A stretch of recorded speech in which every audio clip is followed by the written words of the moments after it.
invite you. Okay, Jim, I didn't really have a chance to talk to you until this 1 week period. I met you once before when you came and visited us at Atlantic Park. But meeting somebody doesn't really give you an opportunity to get to know them, and I've really enjoyed getting to know you this week.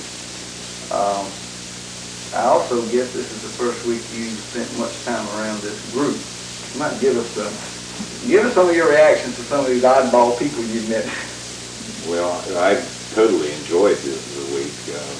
It's been quite an experience seeing all the different people and how different each individual is. However, I guess I had a little bit of insight on what to expect. Nancy did a pretty reasonable job in filling me in on the details before I got here, and I have to say she knows the family pretty well. Very perceptive, huh? Very perceptive. I have to say one thing. It is definitely a group of individualistic people. Everybody has their own ideas, I guess, their own thing to do, and it amazes me how well run and how uneventful, I guess, as far as having a disaster occur this week has been. I think a lot of it has to do with Nancy's planning. I have to give her a lot of credit. And she has put in a lot of time on this thing, and she's done a heck of a job, in my opinion. You certainly have a lot of help from you on the cooking side. Well, I guess I enjoy that. Have you ever had experience cooking for a large number of people before? Not quite like we have here. I guess a lot of it was a little bit of luck and Nancy's help and everybody else that got in there. I've never seen spaghetti cooked in pans quite this big, like barrels, and have it turn out edible. It was not only edible, but it was all the meals were really great. That was a first for me too, and I guess, like I say, a little bit of it was lucky. But I really do like to dabble with the cooking, and always have like good food to try different and interesting dishes. And, so it's almost like an experiment and an adventure, I guess, when I do it. Tell me a little bit about your perception of Nancy. I mean, I've known Nancy. I guess you probably know from knowing Nancy that she and I are probably closer than I am to some of brothers and sisters and members of my family. I've shared some of her, troubles and experiences through her life, and she's had her share. I think maybe more than her share. But tell me just a little bit about how y'all met and how you perceive each other. Well, I would have to say that I definitely think Nancy, from my vision of what's happened here this week, has a lot of your traits, and in many ways thinks a lot like you. And she's a very industrious person. She's a caring person. We did meet. We both travel, and we met on the road in Greensboro. And I immediately liked the way she handles herself. We sat down and had a talk, and I was very impressed with her. She's got a tremendous business mind and works very hard at her job, which she likes very much, I guess. There are some things that make our relationship a little bit different, I guess. I guess we've both gone through some trying times, and actually I'm right in the middle of one right now, and she's been very, very supportive. And I guess my thought is that I would really like for both of us to work as hard as we can at making a very good, lasting relationship.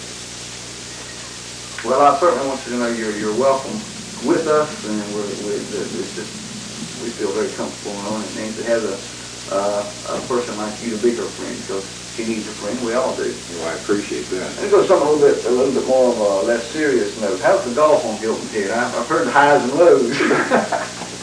The golf courses are amazing. They're outstanding. Unfortunately, this time of the year, some of the courses aren't in top shape, but they are still beautiful. And we can't blame anybody but ourselves for the quality of play, I guess. But we have had one heck of a good time. I have one question. How can anyone have such a delicate touch with a paintbrush on canvas and be such a terrible golfer? No, I'm not as bad as that. You have to understand, they haven't played for quite a while. Tell us a little bit about your painting. That's something that's particularly fascinating to me because, I mean, I can't even draw a stick man and make him come out straight. It's such a talent. Is this something that's a natural talent? Did you take training in this? Did it something that developed when you were real young? Tell us a little bit about how that's been a part of your life. Okay, well, I have about four answers to your questions there. Yeah, I did probably have some natural talent. I became interested in art, I guess, about the 6th or 7th grade, and got started off on a small scale. And from there, I guess I was really influenced by my high school art teacher. He probably taught me as much as anybody. I did go to Carnegie Tech, School of Painting and Design for a while. And, however, I didn't do any painting. It was mostly design, sculpture, and everything, drawing, everything that leads into the complete program. And I have continued to paint through the years. For a while, I left my position that I had with 84 Lumber and opened an art gallery in Orlando, Florida, and proceeded to make a living selling my paintings for about 1.5 years until I got involved in the building industry. And I've still continued to paint. I'm trying very hard right now to get back into the painting full time. It's a very tough position in as much as it's not a necessity to own a painting. So you have to really come up with some good work and what have you to induce people to buy these paintings. So it can be a little bit tough rolling financially, but it's like any other profession or business. If you go about it the right way and you have the talent and you utilize that talent to your fullest, possible to end up having a good life doing something that you really want to do. You know, that's the most successful career, is to be doing for a livelihood that which you would be glad to do for nothing if you didn't need a livelihood. Very true, and I guess that's the way I have felt about my artwork for most of my life. Well, does an artist like you, and I've seen your work enough that I think more than a painter, you're an artist, is it considered not an artistic challenge to do some of the things that perhaps are more marketable? I'm thinking, for example, of paintings of people. You know, that's easy. To me, it would be easier to sell a person on the idea of paying $500 for an oil painting of their face. You know, that's them. They might pay $500 for that. They also might pay $500 for a painting of their horse or of their dog. But is that less artistically challenging, more commercialistic? Or tell me about that. Because if I were a painter and wanted to make a living, I would go after those two things. First of all, anybody that has a horse, you know, the people that are in horsing generally have bank accounts and strong Very true. Very true. Tell me about it. You ever thought about that? Very much so. And unfortunately, one of the toughest things for an artist is the sale of his work and the pricing of his work. And also, I guess, just like you're saying, what subject matter do you pursue? I guess I'm sort of a strange person because a lot of times I'll be daydreaming and looking, you know, studying a tree or studying the beach or driving down a road and sort of looking out of the side of the window instead of looking straight ahead. And, as far as trying to come up with the right thing, I don't know exactly how you do that, but you are definitely right. People like things that are reminders or aesthetic to them. More than pure art, I think. Not always. And I guess once you find that answer, maybe that is the key to your success. I don't know. I've tried a lot of different things. Are there agents that represent people in the marketing of their painting and art painting, as they would also represent them in the obtaining acting roles or something Most like that? definitely. Most Is that the way it's definitely. done normally through agents? Well, once you start on the right track and you start making a name for yourself and everything, normally that's what you would do. First of all, it frees you of the headaches of putting a price tag on your work, taking that time to go out and actually peddle your work, if you want to put it in that word. Which is not as professional or something. It's, True, it's taking your thought process away from your work. And I might add that painting is a strange profession. You cannot sit down and do it all the time. You have to be in the mood, you have to be inspired, and there is very much truth to that. Well, I think it'd be fantastic if your career could shift more so that you could do more of that, which you obviously have a deep enjoyment and talent for, and less of other things that are perhaps right now more profitable. I've enjoyed it. Likewise. Well, Cheryl, good to see you again. Good to see you, John. It's been a couple of years, I guess, since Bonnie and I came by your place up in Virginia. And I was just wondering if you could share with us maybe one of the most exciting things that's happened to you, say, in the last 5 years. Well, I think probably the most recent part of the ministry that we've been in at Bassett through the pastoring of the church has been strictly the pastor, but now we're going to have an opportunity of going into a new area of ministry of writing, publishing some books on the New Testament. I think this open door is really the most exciting thing for me right now. Okay, so you're not going to be pastoring a local church? No, I'm going into administrating a Christian school, a Bible Institute, which is small right now. Hopefully we can build it. And then doing some writing of materials on the New Testament, hoping to publish them. And then likewise doing some Bible conference mission work, mission conferences, evangelistic meetings, things like that. Very interesting. I think I'd heard that there was another development in your life, a new business venture that you and Marcy are going into, and maybe you could share with us a little bit about that and how that's changed or affected your life or your lifestyle. Well, since I've known Marcy, I guess, she's been involved in babysitting. Her life has been built around that, I guess, since she was about 11, 12 years of age. When we dated, she was babysitting. After we were married and I was in college at Tennessee Temple, she was involved in babysitting. She cared for the nursery at Tabernacle in the day school ministry there before she managed the bookstore. And then when we moved to Bassett, one of the first things she started after we'd been there about a year was babysitting again. And so for the last 8 years, that's been her ministry. And just recently, we had the opportunity through one of the men in our church that purchased a building over in Collinsville, which is about 5-10 miles from our home. And he told my wife that if she would be interested in beginning a daycare center, but he would remodel the building and pay for the remodeling himself for her to get into the business. And it just seemed to be a real open door that we couldn't pass up.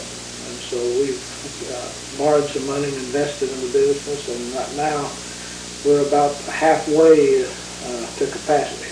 We have about 25 children in the daycare right now.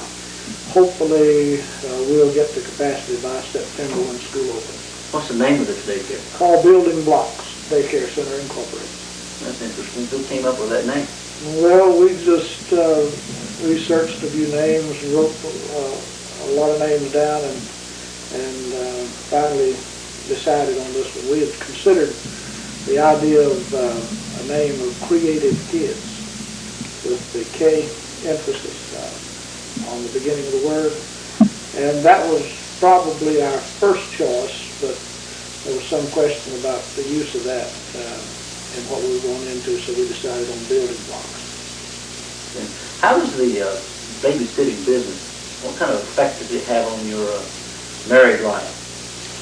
Well, right now, with just getting the business off the ground and starting, naturally, Marcy is doing what she does with the business management, caring for the children without any salary. It's demanding a lot of her time in getting the business established and getting the workers orientated and getting everything organized. But I think that once that the business is complete in that respect, and she has a lot of workers that she can give responsibility to, that she'll be free more. Well, what is your role in this babysitting business? I don't really have an immediate role right with the business. When we incorporated, I'm listed as president of the incorporation, and she is secretary treasurer. And when we began to go into the organization of it, getting information from the lawyers, from the business standpoint, doing all of that, and I was involved in the groundwork of the business aspect. But since it's in operation, she and the ladies that we have hired handle the operation, and I don't really get involved in that too much. Outside of the realm of this daycare, what do you think is the biggest challenge that you face in, say, the next 2 years? Well, I have a desire in this new ministry I mentioned earlier to publish a New Testament survey book, which will survey all the scriptures from Matthew to Revelation that can be used in Bible institutes, colleges, mission fields and training nationals, and so forth. And I think that's the main challenge personally that I have right now. Is there going to be several volumes or one book? Or? Estimated about 600 pages. Okay. Do you have any, so you think that would be involved primary ministerial, do you have any financial goals you're working to achieve, say, in the next couple of years? Well, not really. I'm not into the business necessarily for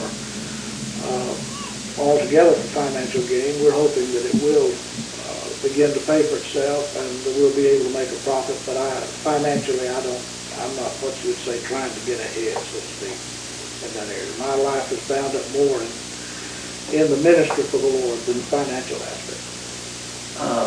Here's an interesting question, and of course I really have to think about this myself because of some of the activities my family is involved in, but what is the one activity that you and your family enjoy being involved in together the most? Well, right now there's little activity that we have together. David now is out on his own, and he has a job and thinking about a second employment. Melanie also works part-time, and they're in school most of the time, of course, during the school year. Marcy is involved in the daycare and also is a waitress part-time at Western Steer Family Steakhouse there locally. And then I've been involved in the ministry of the church and then in this new ministry. So as far as activities as a family, presently we don't have a lot of personal activities of the family. Well, rephrase that. When the children were smaller, what's the activity that you did together that brings fond memories, something you really enjoyed doing? Well, we spent some time together in as far as